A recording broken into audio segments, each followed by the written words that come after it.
সকাল সকাল বাড়িতে আজকে ভগবান চলে এসছে। ভগবানকে সামনে থেকে দাঁড়িয়ে খাওয়ানো তো সুযোগ পাই না, এরাই আমার সুযোগ করে দেয়। যাই হোক, তারপরে কাজকর্ম সেরে অফিসে গিয়ে বাড়ি ফিরে আজকে আমরা দুজনে মিলে যাচ্ছি নর্থ বেঙ্গল।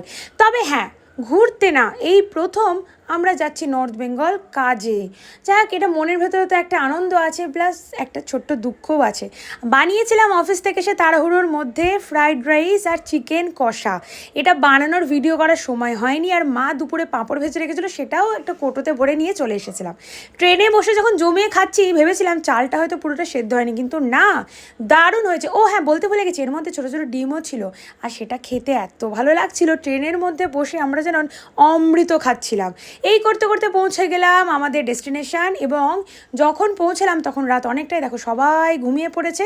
ট্রেনটা ছিল আজকে প্রায় 1 ঘন্টার ওপরে লেট। যাই হোক, অবশেষে পৌঁছালাম। এরপর কী করলাম জানতে চ্যানেলটাকে সাবস্ক্রাইব করে দিও।